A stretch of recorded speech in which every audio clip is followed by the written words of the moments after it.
Hey everyone, it's Noisy Boy back with another video. First, I would just like to apologise for being very late to repost, to redo this video. I posted one about 2 weeks ago, just before the holidays, where I looked at the RDA gunship, the new RDA Sea Wasp gunship from the latest Avatar film. But today, I've had this in my collection and I've been needing to do a video on it. So here it is. It's the AT-99 Scorpion gunship from the first Avatar film. This is also in the second Avatar film, I believe, but not quite, not seen quite as much in it, basically. So yeah, this is the first model that I bought. Actually, I bought this off Amazon as well. I've actually got two of them. One I've kept in the box. So just to start the review off and let you know, this is essentially the packaging, pretty standard. There's a few marks on it where I've kept it in storage, but yeah, there's a nice picture on the back there of the set. Now, I have actually got some of these other models. I've got the Neytiri Banshee. I've also got the amp suit as well. I don't have these ones yet, but I probably will think about getting those, and I'm going to do a review on those as well. But the next video, so stay tuned because I've got another video coming up very soon where I'm going to be reviewing this and the Elu as well. So last week, we did the review on the new gunship, which is this version, which I think most people will agree. This is a nicer version of the gunship. I much prefer this design. However, this was the original design by Jim Cameron when he made the first Avatar film. So this particular model, I mean, it looks, compared to this one, it looks kind of almost outdated now a little bit, because this one reminds me of like a Huey helicopter from the Vietnam era war, whereas this one looks like a stealth fighter from, you know, like an F-35 or something like that. So they are very different in terms of their look, but their role, their function is very similar in the film. And effectively, this is the packaging. So yeah, pretty standard packaging, guys. Quite a big model. It's quite a large model, but I actually have two of these, and to save the unpacking of that one, I've actually got the model here. Now, as you can see, it's quite large. You know, I've got fairly big hands, and it is a fairly big model.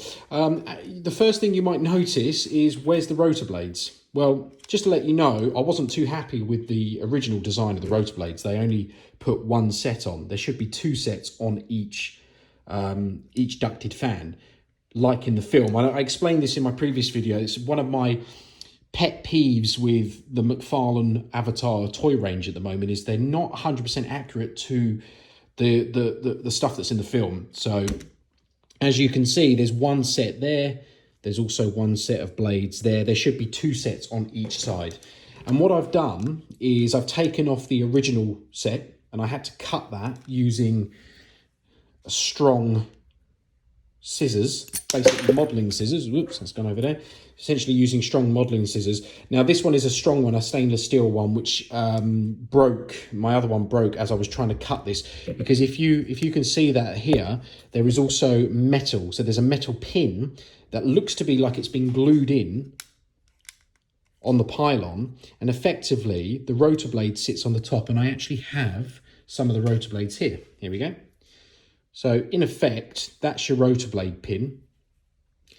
And the idea being is that it goes straight in there, but I've had to cut the tops off, and the tops I've still got. So what I'm going to be doing is, with this particular model, this other one, I'm going to create a new model using two sets of rotor blades so that it just looks more authentic to the actual film version, because I don't like the fact that it only came with the one set. Yeah.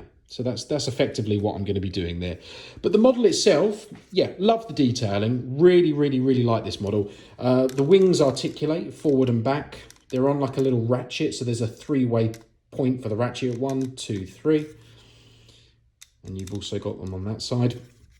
Another trademark of these latest McFarlane Avatar toys is that if you go for the models, the aerial vehicles, you've actually got a little human pilot inside. Now, the cockpit itself doesn't open.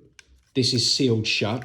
However, you never want to open it anyway, because it's part of the display. And the human cockpit guy, if you can see that, is actually in there. There we go. And yeah, there's loads of detailing on this. There's a little bit of assembly. So this landing gear strut, you have to clip this in. There's a two-way part. You clip it straight in and then it seals in. It's very, very difficult. If you want to take that off, it would be very difficult to take that off now, because once it's locked in, it's pretty much there to stay. So just be mindful of that if you do make any alterations to this model, like I've done. I've started to do with the rotor blades. This was quite tricky because I didn't want to break or bend any of this plastic, and I didn't want to damage the model too much, but I knew that I had to cut this metal pin. So if you are going to be collecting these models, and if you are going to be making any alterations, just be mindful not to damage the model, because it's a strong model. It's got lovely detailing, the missile pods, the rocket launcher. You've also got these two tri-gun turrets under each pylon wing. And then you've got this forward sensory, what would you call that? Forward sensory pod, effectively, with, you know, all the cameras and lasers and God knows what else they had in there. But yeah, I do really like this. I like that there's articulation in the ducted fans themselves. That, unfortunately, is another one of my gripes with the Sea Wasp. Now, in the film, these wings do actually rotate up and down slightly. So they pitch up, they pitch down. On this model, they don't do that. There is no articulation in the wings. It is just a stationary set wing. There's no movement there. The only movement that you have is in the rotor blades. So back to this model, you do have that as part of the signature look to the gunship. Now, in the first film, this is more like an Apache gunship. It's got the guns, it takes down the Navy. But, you know, it's a great little model. I've got to admit, I'm very happy I've got this. I like the detailing that they put on there. There you go. As you can see, there's the landing gear, which you put in. I think the detailing is really, really good. My only wish, and I hope if McFarlane, if you guys are watching this, particularly Todd McFarlane, if you guys are watching this video, and I very much hope you do, there is some changes that would be great to see, particularly, as I stated previously, having two sets of rotor blades per wing, per side. That would be really, really good. And I think having a slightly more articulation, maybe slightly more detailing, could be more of a weathered look. I mean, it's not bad at all at the moment. I think the profile is really nice. But it would be nice to see some of these additional articulated points in here.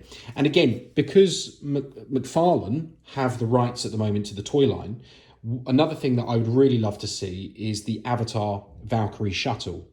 I think a lot of people watching who are familiar with Avatar, they'd probably love to see that model as well. So yeah, overall guys, this is a short video, but love the detailing. Go pick yourself up one of these. I mean, at the moment, there is a deal on in the UK. There's a website called Very. You can pick these up for about £14.